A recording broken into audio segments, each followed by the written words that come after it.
Só iniciar a gravação, aí a gente já começa.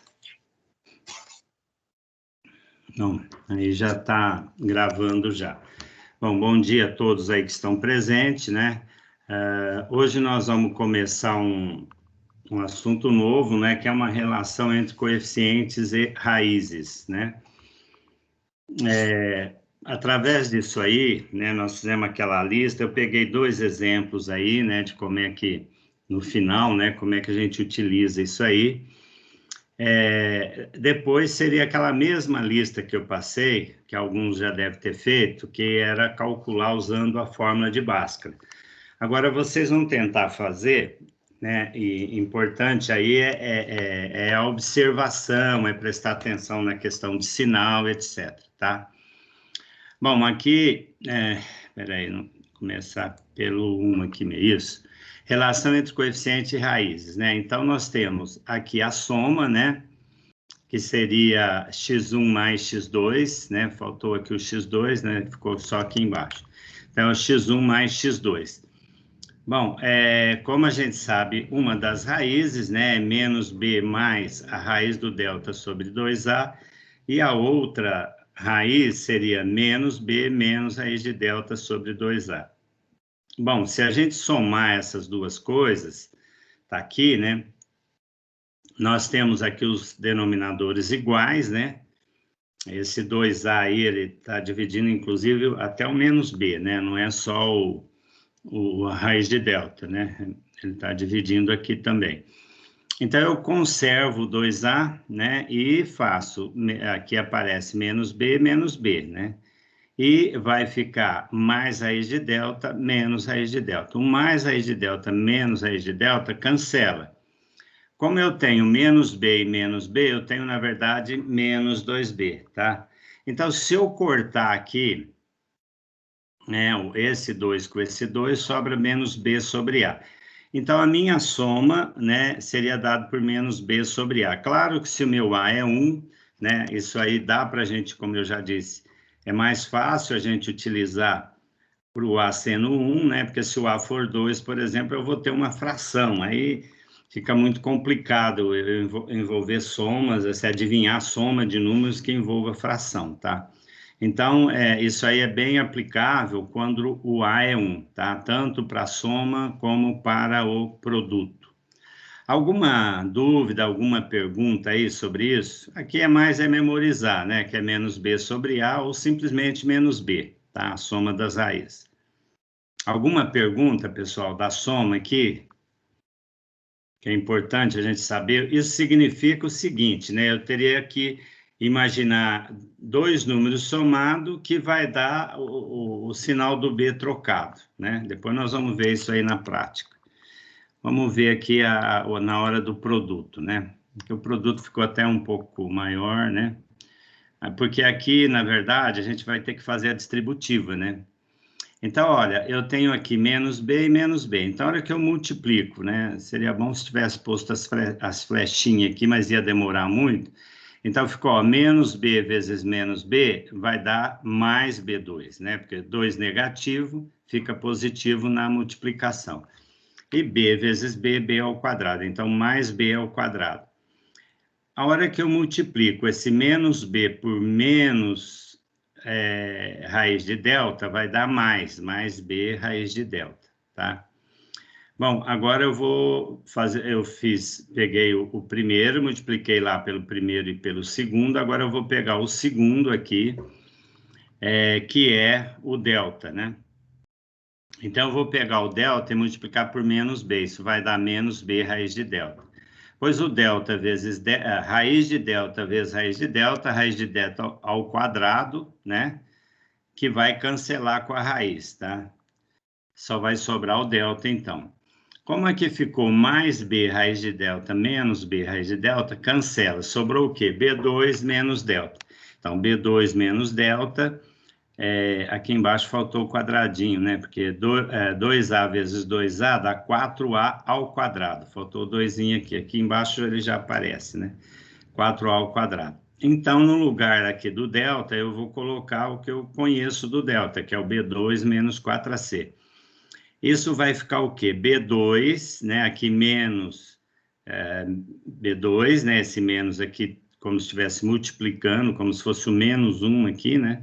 Então, vai dar menos B2. Então, B2 menos B2, e esse menos vezes 4AC vai dar mais 4AC.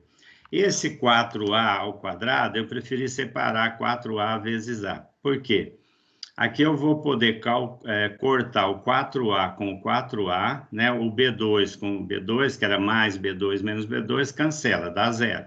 E esse 4A com 4A também cancela, né? O que sobrou? O C sobre A. Então, x1 vezes x2, C sobre A. Agora, se o A é 1, o produto é o valor do C, ok? Alguma pergunta aqui sobre como a gente chegou aí nesse resultado? Ou a do anterior também? Que a soma é menos B, né? Considerando sempre o A igual a 1, né? E aqui também o produto das raízes seria C. Então, vamos na prática aqui para o exemplo no terceiro slide aqui, tá? Depois eu vou passar pelo Zap também esse slide aí. Aqui eu peguei, daquela lista que eu tinha passado, o primeiro exemplo, esse aqui acho que eu não lembro se era o C ou D, né? Mas para nós aqui acabou ficando o A e o B, tá? Bom, eu escolhi aqui, que é o que fica um pouco mais difícil, né? Porque quando aqui é negativo, a minha soma é o B trocando o sinal, né? Se ele fosse negativo, ele seria mais 8. Como aqui ele está mais 8, né? Meu B está igual a mais 8, então a soma tem que dar o B trocado, o B negativo. Então a minha soma teria que ser menos 8. Né? Aqui eu fui colocando, e o produto C igual a 15, tá vendo? Ó, que é o termo independente, tá? O A é 1, né? É bom estar sempre lembrando isso aqui, né? Assim como de cá, ele não é 1, ele é menos 1, tá? Mas depois a gente vai ver lá como é que a gente resolve essa questão quando é negativo, tá? Bom, a soma de menos 8. Então, eu tenho que imaginar dois números cuja soma é de menos 8 e o produto de 15.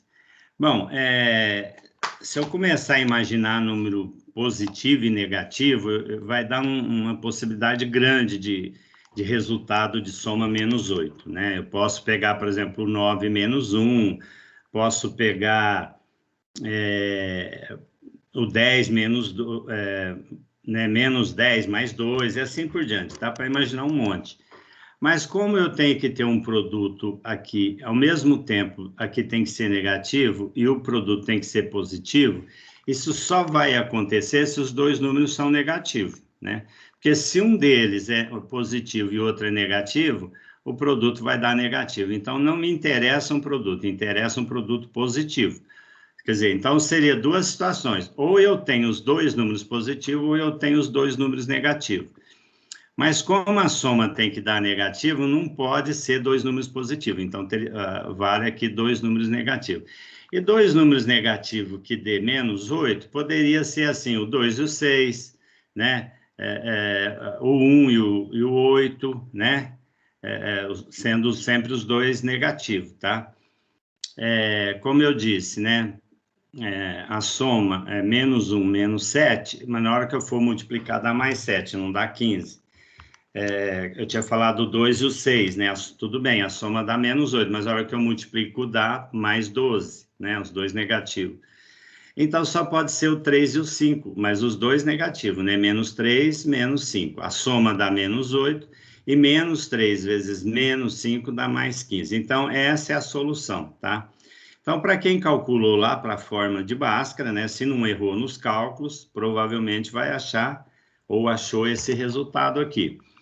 Bom, vamos ver a situação, né? Entenderam aí, pessoal, o raciocínio que a gente fez aqui? É uma coisa mesmo de um pouco de adivinhação, né? Agora, eu digo o seguinte, isso é interessante a gente usar se a gente conseguir observar logo, né? Se estiver demorando muito, é mais fácil calcular o delta, né? Apesar de ter raiz, ter tudo isso aí, que dá sempre um pouco mais de trabalho, né? Mas isso aí a gente precisa visualizar relativamente rápido. Bom, aqui, gente, eu não posso ter tanto para a soma como o produto, eu não poderia ter meu A valendo menos 1, né? Meu A teria que sempre valer mais 1, né? Então, como é que eu facilito isso? Eu busco uma equação equivalente, porque uma equação equivalente, mesmo que ela tenha sinais um pouco diferentes, mas ela vai ter as mesmas raízes, né? Como é que eu transformo isso aqui numa equação equivalente, né? Mas tendo aqui como 1 positivo, né? E é lógico que vai trocar o sinal do... Então, eu teria que multiplicar todos os termos, inclusive depois da igualdade, né? Que no caso é 0, mas a hora que eu multiplico 0 vezes menos 1 dá 0, que não vai alterar, né? Depois da igualdade. Mas se tivesse um número aqui, eu teria que multiplicar também, tá? Então, a hora que eu multiplico por menos 1, vai trocar o sinal de todos, né? Então, onde tinha menos x ao quadrado, vai ficar mais x ao quadrado. Onde tinha menos 5, vai ficar mais 5. E onde tinha mais 24, vai ficar menos 24, tá? Bom, aqui, olha, o meu B vai ter que ser menos 5, né? E, ao mesmo tempo, o produto vai ter que ser menos 24, tá? É um pouco diferente ali, né? Porque eu tinha um produto positivo. Aqui, eu tenho um produto, né? O produto das raízes tem que ser negativo.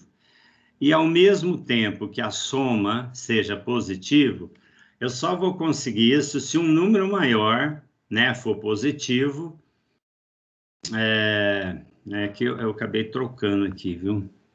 O número maior teria que ser positivo e o menor negativo. Eu acabei colocando aqui errado, né?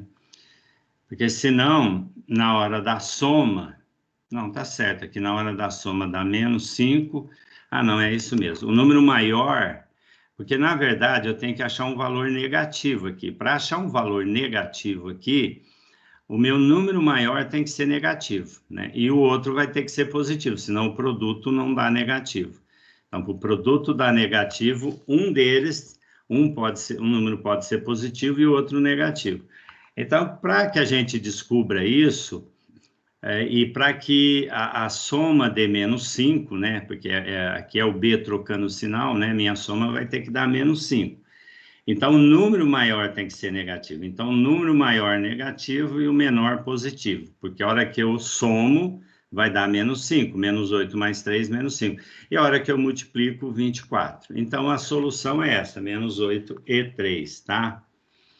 É bom lembrar aqui, a hora que a gente estiver falando, né, pensando um pouco tanto no A como no B, e a gente não pode esquecer disso, quando o A é positivo, a abertura da minha parábola é para cima, né? Porque na hora que eu for fazer o gráfico, é importante eu ter isso em mente, né? E nesse caso aqui, a abertura é para baixo, né? A concavidade ou a abertura da parábola é para baixo, tá?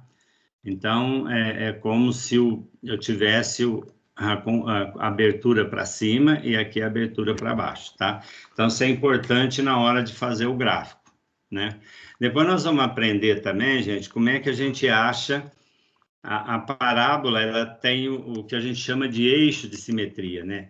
Esse eixo da simetria, ela divide a parábola ao meio, né? E as duas partes são simétricas, ou seja, um lado da curva é exatamente igual ao outro, quer dizer, mas se a gente tivesse um papel e fizesse a parábola e dobrasse, né? O lado esquerdo vai coincidir com o lado direito.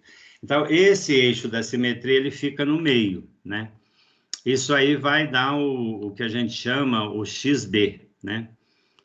Depois eu vou ter o YB, né? O YB, ele, assim, dá para... existe uma fórmula, né? Para a gente achar, e às vezes é até interessante, né? Memorizar esse XB, que é o...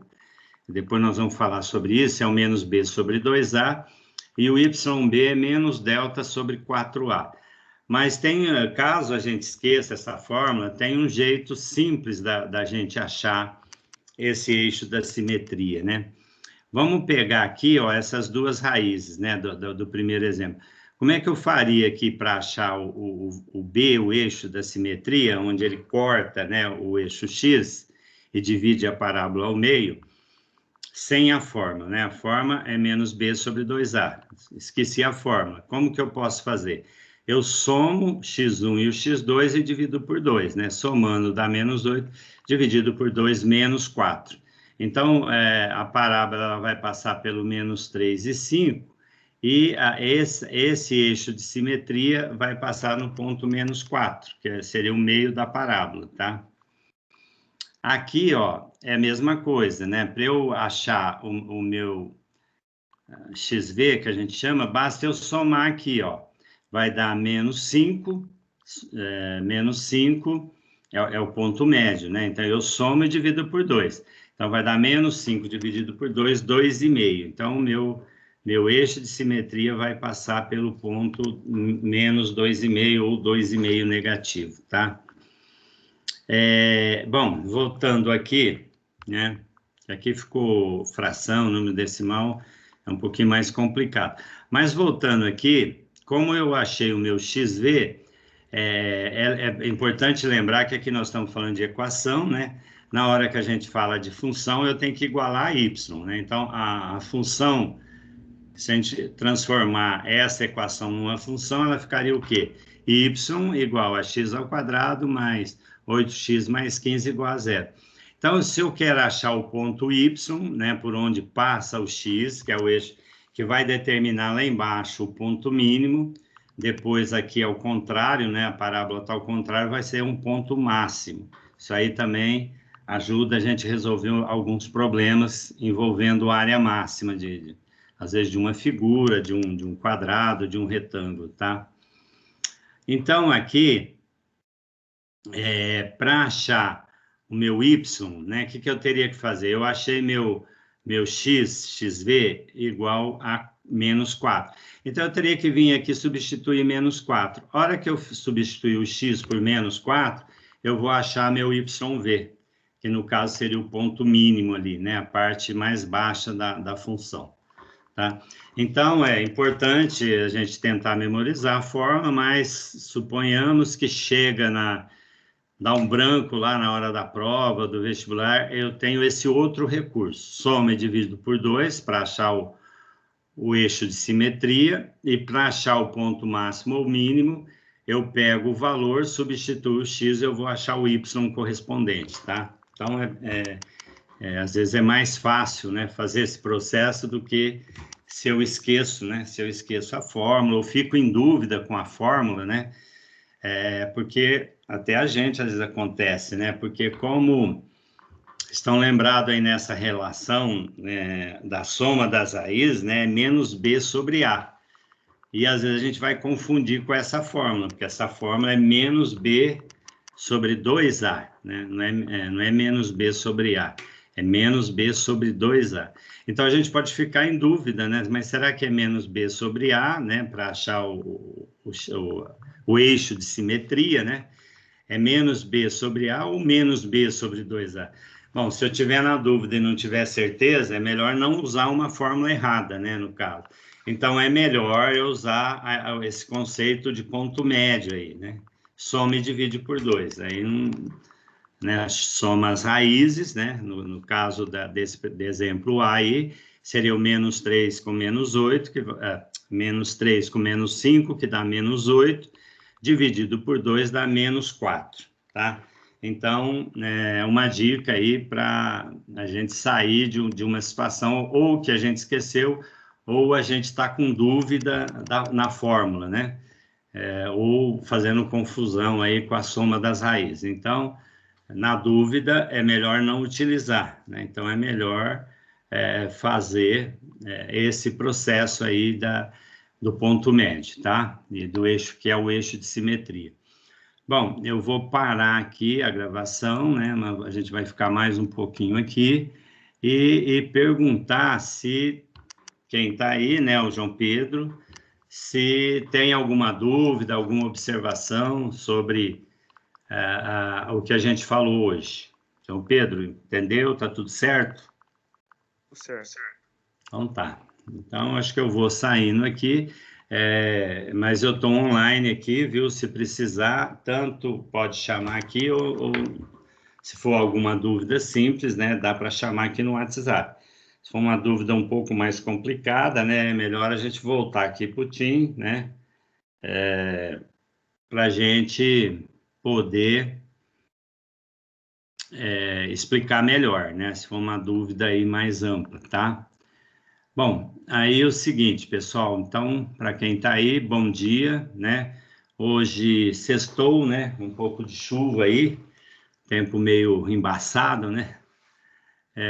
Lembrar aí todo mundo aí se proteger, não ficar saindo aí, né? Principalmente agora que está proibido, né? Os bares, as coisas, tudo aí vão fechar 8 horas, né? Não pode também ficar circulando. E vamos nos proteger, proteger a família da gente, tá? Aí então, um bom dia, um bom final de semana e torcendo sempre para que essa vacina chegue logo aí para a maioria das pessoas, tá? Então, um bom dia e, se Deus quiser, até segunda, né? Segunda-feira nós vamos ter aí a quinta aula, tá? Bom, isso é se não mudar o horário, né? Se mudar o horário, vocês vão receber o novo horário, tá? Então, bom dia. Até mais. Tá.